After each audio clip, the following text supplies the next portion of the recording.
The last time anybody besides a fighter pilot was able to hit Mach speed was in one of these. But that was 20 years ago. The Concorde didn't just hit Mach speed, it went double the speed of sound, flying from New York to London in under 3 hours. Today, you can only go visit a Concorde in a handful of museums. It's a relic, left behind by an industry that invested in efficiency rather than speed. But look online, and you'll see that there's a huge appetite for supersonic travel. The race to supersonic is heating up. I've talked to nearly all the companies building these new planes, and I asked them, why is it so hard to bring back supersonic? And what's the limit to how fast a passenger plane can actually go? In order to understand the challenges that they're up against, I decided to start here at the Concorde. So my first impression of the plane is that the head clearance walking in is extremely low. I'm 6'4", and I have to really uncomfortably duck down just to get in this doorway. So we're gonna see what it's like inside, but it's obvious that this plane's dimensions are totally different from normal commercial airlines. First of all, the head clearance in here, thank God, is a little bit better. But I am about touch. If I stand up straight, my head is touching here. So it is pretty narrow and low.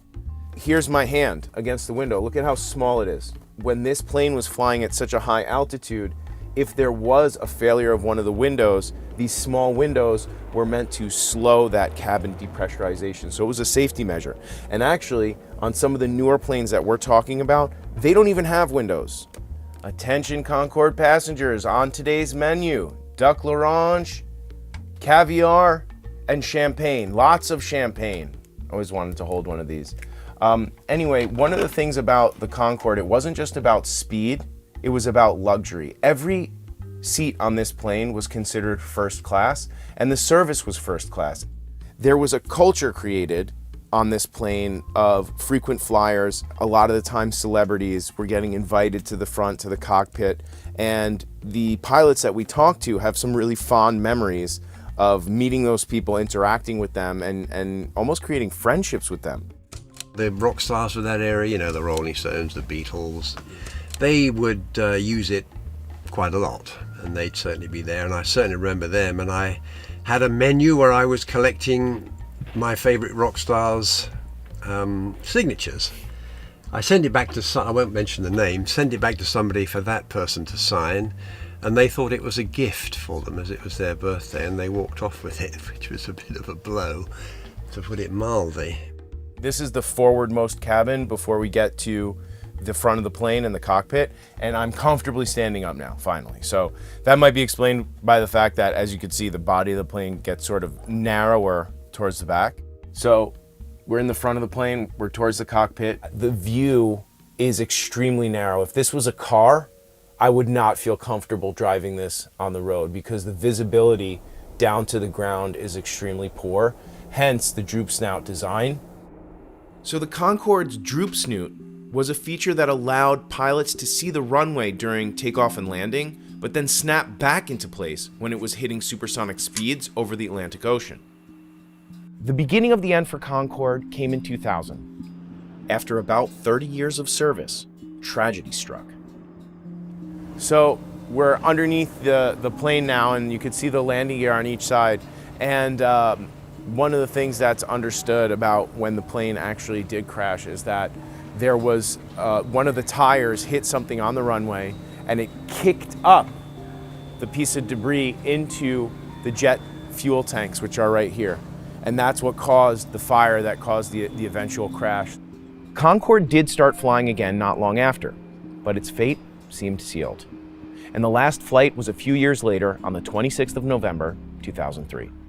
So over 20 years later, have any of these companies solved the big problems that Concorde faced while it was flying? Probably the most challenging obstacle these planes will have to overcome is their noise. The sound of a sonic boom has remained the biggest obstacle to supersonic flight since the very beginning. So far, 7,000 people have complained to the Ministry of Technology and to the Noise Abatement Society.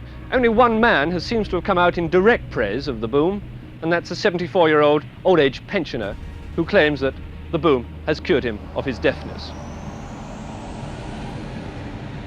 We got a purpose to stop the Concorde. In 1973, following a public outcry, the US banned overland flights for supersonic jets, followed by most other countries. That's why the Concorde was only ever allowed to fly supersonic over water. Planes have been getting quieter over the past 50 years too. That's thanks to improvements in aircraft design and more stringent government regulations on sound. So, a loudly booming supersonic jet would be even more noticeable compared to modern subsonic travel. So how does a sonic boom actually work? Here's what happens when anything travels faster than the speed of sound. So sound is a wave of pressure, and for a stationary object, it travels in concentric circles out from where the object is. The waves of sound get pressed up against each other, and that wall of high pressure, that is the sound barrier. Breaking that barrier means an object is traveling faster than the sound it makes. It leaves behind a loud shockwave, kind of like the wake behind a boat that's going really fast. And that is what you call a sonic boom.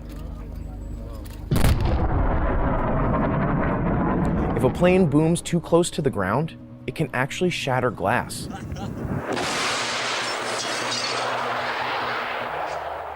Many people, including myself before making this video, thought that a plane booms one time when it breaks the sound barrier, and then it's quiet as it's moving through the air. That's actually not what happens. As long as a plane is traveling faster than the speed of sound, it's leaving that sonic boom sound behind.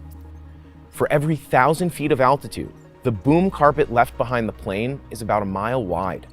So a plane traveling past Mach speed at 60,000 feet has a 60-mile wide swath of land underneath it that's hearing that boom boom sound wherever it goes. And for those on the ground, that boom is about 105 decibels. That's at least twice as loud as a normal plane flying overhead, and it's equivalent to standing next to a chainsaw or a car horn. So let's look at our 4 planes. It's worth noting that I originally spoke to 5 key players, but one of them went under while we were making this video. And it just goes to show you how much of a challenge developing these planes can be. Each of them has completely different approaches to supersonic travel, and each faces different challenges. The X-59, Boom, and Concorde all use similar technologies, flying at 60,000 feet and hitting between Mach 1.4 and Mach 2. Those kind of speeds can get you from New York to London in 3 hours, rather than the usual 7. The Halcyon will use a ramjet engine along the turbofan to get it all the way up to Mach 5. That would get you from New York to London in just an hour and a half. And the Stargazer is using a detonation rocket engine, something you don't commonly see outside of missiles. That might just do the same trip from New York to London in under 1 hour. So how are these 4 planes going to tackle the noise issue? Boom's Overture isn't looking to reduce the sonic boom at all at Mach 1.7. With Overture 1, we're starting really simple. We're putting sonic booms out over open ocean where no one's there to hear them. US regulations still ban all commercial planes from going supersonic over land. But researchers at MIT found that 78% of demand for supersonic transport was over land routes. Almost 40% of that was on US domestic flights. If these regulations change, Boom says the Overture could achieve a boomless cruise, flying at just over the speed of sound over land without an audible sonic boom. But this phenomenon requires specific atmospheric conditions to achieve. Flying any faster than that without making a lot of noise requires some really innovative design, and that's where the X-59 comes in. The X-59 isn't aiming for commercial supersonic flight like the others. It's actually one of 66 X planes developed by the US government. The X is for experimental. The first X plane was the Bell X-1, which was the first plane to break the sound barrier in 1947. The X-13 tested vertical takeoff and landing. The X-15 was the fastest piloted aircraft that never left Earth's atmosphere, and it hit Mach 6.7. It's taken NASA and Lockheed 6 years to build a prototype X-59. First off, X-59's engine is on the top, not underneath the wings. So by putting the engine on top, we kind of shield that shockwave from reaching the ground. Then there's the nose. It's a little hard to miss as it's 38 feet long. The idea of minimizing the sonic boom is to keep those shockwaves small, weak, and relatively evenly spaced. So that long nose essentially starts that process. It sets up those initial shock waves to be weak and kind of equally spaced along the first part of the airplane. And lastly, the light carbon fiber further helps to reduce the plane's weight. Otherwise, the X-59 is built from parts of other planes. It's got a T-38 cockpit, which is a favorite for test pilots, and landing gear from an F-16. So, did NASA actually figure out how to quiet the boom? We feel that we have. I mean, we have, shown in a wind tunnel, in an experiment and in experiment and analysis, that an airplane can be shaped so that instead of producing a boom, it produces a thump. Their aim is to reduce the boom from 105 to 75 perceived decibels. That's equivalent to either a car door closing across the street or the sound of distant thunder. As part of the quiet supersonic mission, NASA has exposed communities to a simulated sonic thump. In 2018, they conducted one of these surveys in Galveston, Texas, with 500 civilian volunteers. Yeah, I heard nothing. That's Field Marshal. This is Foxtrot. Heard a faint thump. Eventually, the actual X-59 will make about 60 flights over a variety of yet-to-be-named communities in the US to collect more data. But there's another much simpler way to reduce the sonic boom. Fly higher. Both the Stargazer and the Halcyon want to fly much faster and much higher than the other supersonic planes. It turns out at roughly about 100,000 feet, a sonic boom about 100,000 feet is inaudible to the human ear. We can measure it with scientific instruments, but it's inaudible to the human. That's Dr. Andrew Duggleby, the CTO and co-founder of Venus Aerospace. Just flying higher sounds like the easy solution, but when you're at those kind of altitudes, a whole host of other problems quickly appear. So right here on this chart, at 26,000 feet, is the death zone. That's where the air becomes too thin to breathe. It's why most climbers need oxygen to summit Everest. Almost all planes cruise higher than this, but the higher the altitude, the bigger the risk when something goes wrong. When you're flying at 100,000 feet, if you lose cabin pressure and you don't manage it appropriately quickly, your blood will boil. Oh my God. So you basically have to treat it like a spacecraft cabin. Yes, airtight. Yeah, but I think the solution that you see at the end of the day will look much more like a hybrid between a spacecraft cabin and an aircraft cabin today than just a pure aircraft cabin. For high-altitude military planes like the SR-71, the pilots actually had to wear sort of a modified spacesuit because of the danger of the altitude and speed that they were flying. Are CEOs going to want to spacesuit up to get to their meeting in Tokyo a little earlier? I'm not so sure about that. But to be in a plane like this, there are so many things that could go wrong at a high altitude that you really need to protect your body from a worst-case scenario. And it's not just the pressure at high altitudes. There's one more problem with flying that high and that fast. You'll notice on this part of the wing, there's some black heat shielding. And the reason for that is that certain parts of this plane would be exposed to the most amount of friction at speed. The heat that could be experienced on the outside of this plane could sometimes top 250 degrees Fahrenheit, combined with the fact that the exterior temperature was well below zero at the high altitude, -75. That heat and cold caused a lot of stress on the outside of the plane. It meant that it needed a lot of maintenance, and it meant that it was a limit to how fast this plane could go. Going faster than Mach 2, Mach 3, Mach 4, Mach 5, you need to get into exotic materials. Aluminum, like this plane is made out of, just doesn't cut it anymore. It's when you get really fast that heat becomes the biggest problem. Aerodynamic heating increases non-linearly with speed. That means that as speed increases, the temperature rise becomes more dramatic. What hypersonic really meant was the speed at which, and pardon my French, it's the speed at which heat kicks your ass. It's where heat becomes the defining problem.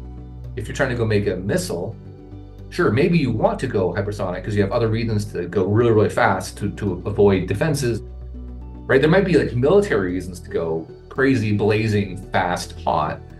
But I bet if I look at this from I want to sell commercial flights, how do I keep the cost down and competitive? I bet I don't want to fly a Mach 5. So one of the centerpieces of this museum is obviously the SR-71 Blackbird. You can see on the tail fin here, there's the symbol of Skunk Works, which are the people from Lockheed Martin, their sort of top secret division that works on stuff like this. This plane broke speed records going over Mach 3. It's one of the fastest aircraft of all time, and everything about it is built for high speed and to deal with heat. The SR-71 actually reached 600 degrees at Mach 3.2, and the glass in the cockpit here was actually 1.25 inches thick quartz material. If you were to touch that even with gloves on, you would burn your hand. So underneath the plane, the tires, again, because of the heat and the speed that it was traveling, these tires actually have inside of them nitrogen, not oxygen. The oxygen would just blow up at the speeds that this was going and the temperature it was hitting. And they also have a silver look to them because they contain aluminum, again, to deal with high heat that the plane was experiencing. The only way the fuselage could survive these temperatures was to make the entire thing out of titanium alloy, which is 10 times more expensive than aluminum. It's important to note that things that go into space and re-enter hit Mach speeds that are a completely different class. This thing would re-enter the atmosphere somewhere between Mach 16 and Mach 20. And that's why we always see on the space shuttles this black heat shielding on the front. That's actually reinforced carbon. As it's re-entering the atmosphere, it's exposed to heat that's on a different order of magnitude than anything that's flying, at 100,000 or even 180,000 feet. But even though these hypersonic planes aren't going to be hitting space shuttle speeds, finding solutions to these problems is going to take time and money.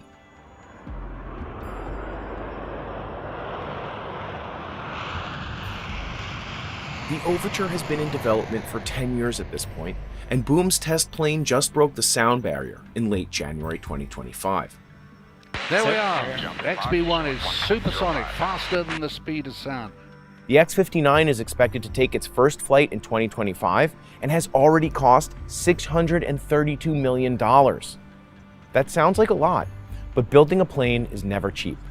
Both the Airbus A380 and Boeing 787 Dreamliner cost over $20 billion to develop, and that's with huge manufacturing arms already in place. The CEO of Boeing said if they were to develop a new plane today, it would cost $50 billion. Exosonic was going to be the 5th plane on our list. They were also aiming for a very achievable sounding Mach 1.8 plane, using already existing engine technology. They closed their doors completely in November 2024. I spoke with the CEO before they went under, and he was a little more realistic about timeframes for this technology. So at least for the airliner, we don't see that coming into the market until like mid to late 2030s, which I think, UBS or some other bank had a similar conclusion. The speed of developing these planes isn't helped by the fact that there's literally only one place you can fly supersonic planes over land in the United States, the Edwards Air Force Base.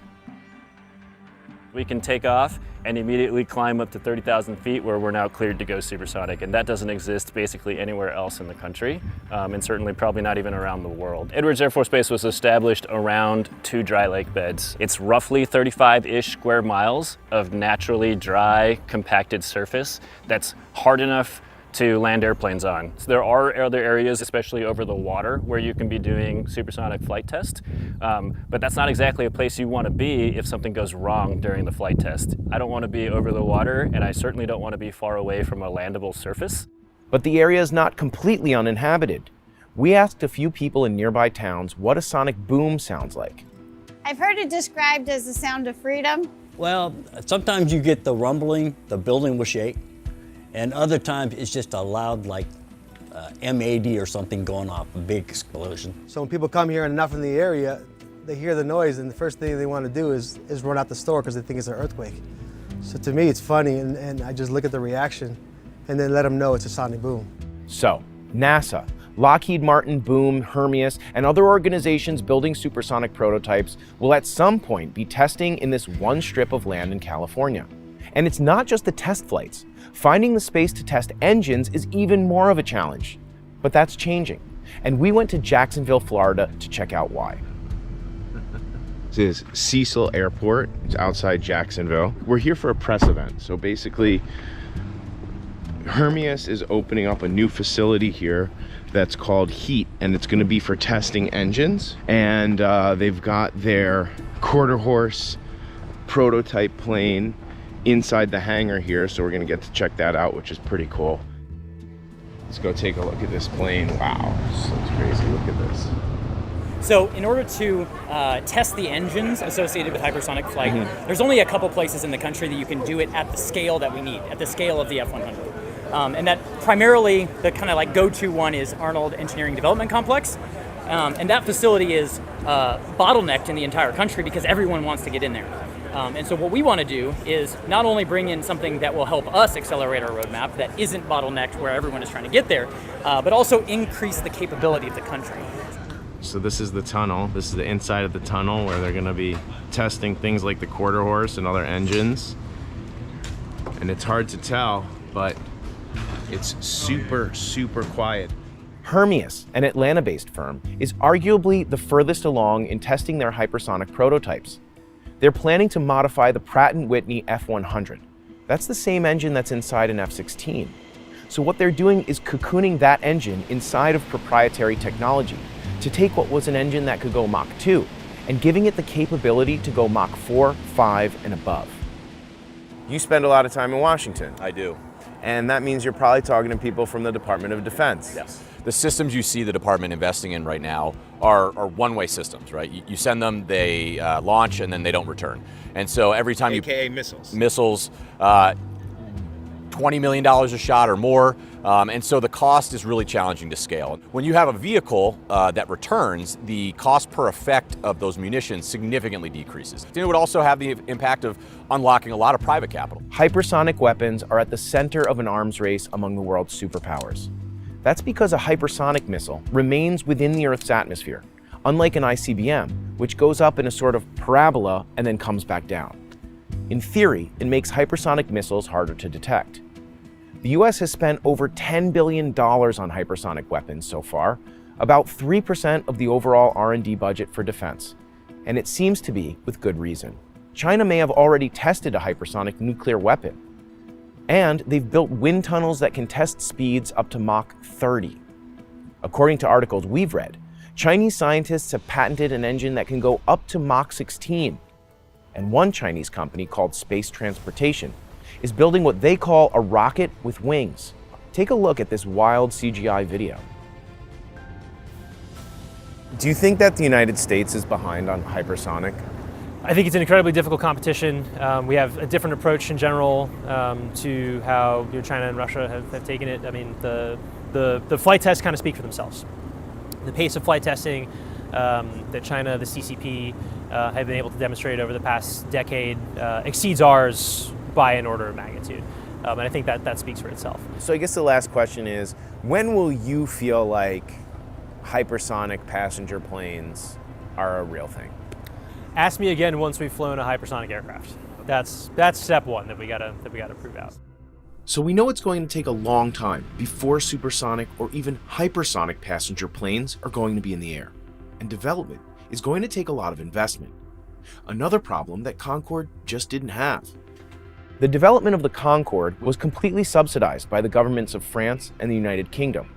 Rolls-Royce, the engine manufacturer, was actually government-owned during the Concorde era because it had filed for bankruptcy. The airlines didn't even have to buy the planes. I mean, initially, let's face it, the airplane was basically given to British Airways. I mean, they didn't have to pay a cent for it. That level of state investment just isn't happening today, and that's definitely going to slow development. I wouldn't be surprised if we saw a commercial supersonic around 2050. And to kind of unpack that, we would need to have both low boom aircraft and very abundant, very cheap SAFs in order for supersonics to succeed.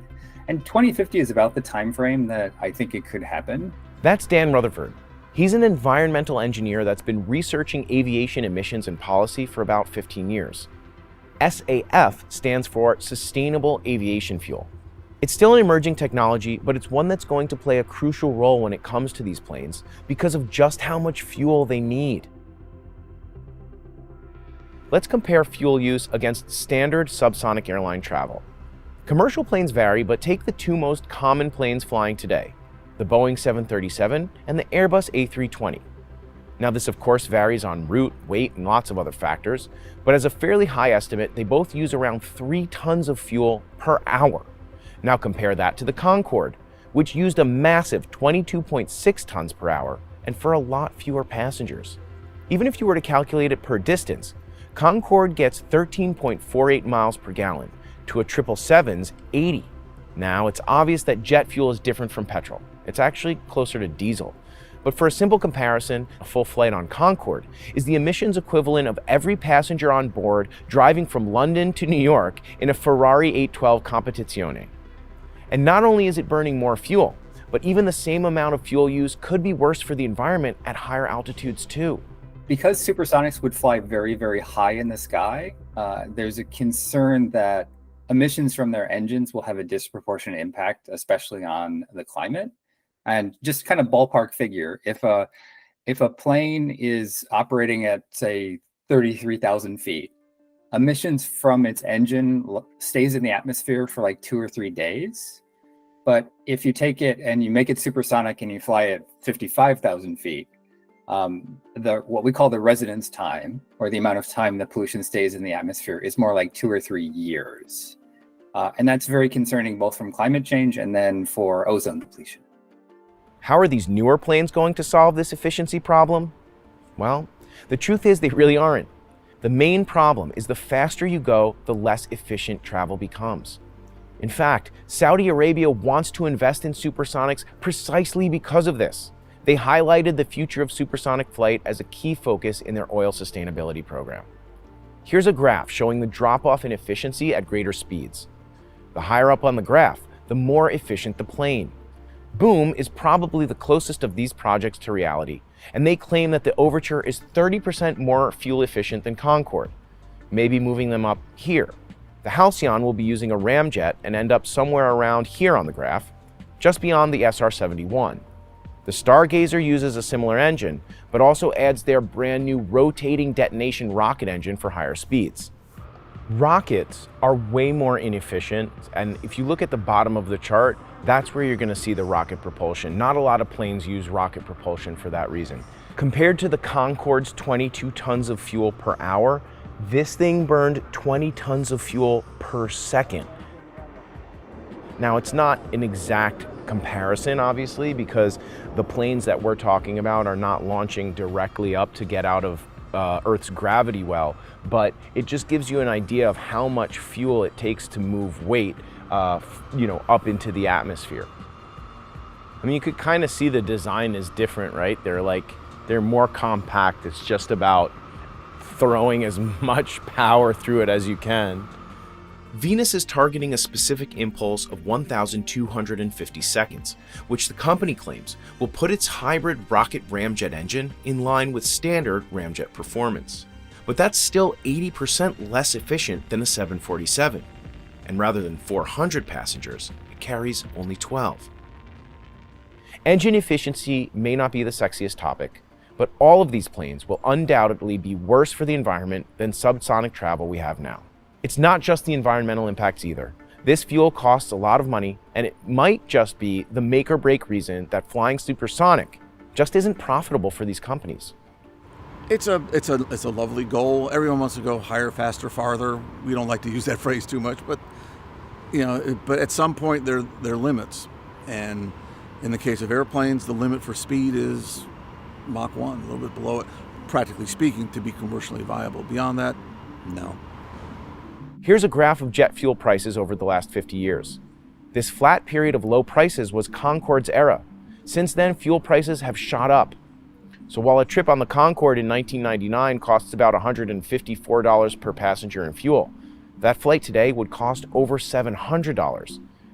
And for Boom, the numbers are looking much worse. They've made a commitment to sustainable jet fuel. Today's airplanes are actually only 50-50 compatible with sustainable aviation fuel. And Overture, we're designing to run on up to 100% sustainable fuel. Sustainable jet fuel is a type of jet fuel made from either renewable sources like plants or algae, or repurposed waste that's intended to have a lower carbon footprint. But the thing to know is that SAFs remain very expensive and very rare. So typically, SAF costs between 2 and 5 times as much as fossil jet fuel, and it only accounts for 0.2% of fuel use today. So it's very much a nascent technology. So if Boom achieves their 25% more efficient than Concorde claims, and SAF costs the $8 per gallon that it cost recently, That means the fuel alone for each passenger on a flight from London to New York would be around $1,500. If SAF hits the highs of $10 that it did multiple times last year, that would be almost $2,000 in fuel costs for every single passenger. Those are really rough estimates, and maybe Boom will manage to squeeze a little more efficiency out of their planes, but it gives you an idea of just how expensive these fuel costs could be. We reached out to Boom about this, and they told us they're aiming for a $5,000 round-trip ticket. If that's true, $3,000 to $4,000 of that would be fuel alone. They told us, we've designed Overture to be profitable for airlines at fares similar to first and business class. That includes fuel costs, which we expect to go down over time as the supply of SAF increases along with demand. And there's one other big problem with this plan. SAF often isn't actually as sustainable as it sounds. Well, there's a lot of diversity hiding under that term, sustainable aviation fuels. A SAF can be produced in a sustainable way with a good feedstock and reduce emissions by 80% or more compared to fossil jet fuel, but it also can be produced in a way that actually makes it more polluting than fossil jet fuel. So to take an example, if you take palm oil that's derived from like a deforested area and turn that into a SAF, then that's actually going to have higher life cycle emissions than fossil jet fuel, just because of all of the carbon you released when you cut down the forest. The US government is aiming for 3 billion gallons of SAF supply in 2030, which is a 100-fold or more increase from today. So those would be SAFs produced from corn or soy that offer modest, if any, greenhouse gas benefits. It's going to be a tough task to balance out fuel costs, environmental damage, and heat problems, all while making a comfortable and affordable ride for passengers. Now that we've seen all the supersonic prototypes, who's actually going to fly on these things? All the CEOs we talked to said similar things. I think it's typically the business traveler, folks that you would see flying in business class or first class today. When we talk to people who are the most frequent international travelers in business class and first class, 97% of them say they want supersonic flights. You land in Japan at 2 p.m. your time, but it's more like 7 a.m. their time, and you take an Uber or you ride a taxi to the factory. You're able to have a meeting with whoever you're meeting with for like 3 hours. You can then board a flight and get back home in time for dinner. And in a world of super fast internet and remote calls, do we really need to be flying these CEOs across the planet at hypersonic speeds? And finally, for the nearly 10% of CEOs who are super commuters, traveling 100 miles or more to work, one study found that they consistently underperform their localized counterparts, causing their firms to lose value and their tenure to be shorter. It's even worse if they own a boat or live near a golf course. It turns out the only person who would actually fly supersonic and be home in time for dinner was the pilot of the Concorde. I would drive my wife early in the morning to the station, our local station. She'd get on the train, commute into the city, and I would go to Kennedy, get in my Concorde, fly to London, go swiftly through customs and immigration and come out the other side and get on as a passenger on the evening Concorde out of Heathrow. And I'd get back into Kennedy, get in my car, drive up to Katona and pick my wife up at the station. She having been to work all day, and me too, I suppose. But even for the ultra wealthy, are they going to pick speed over comfort? When you can already fly in luxury on a private jet, is the few hours saved going to be enough to entice people back to supersonic? Could there be a faster supersonic future? Maybe, but it's not happening anytime soon. And there's a lot of reasons that people should think about and be concerned about what the implications of that future might be.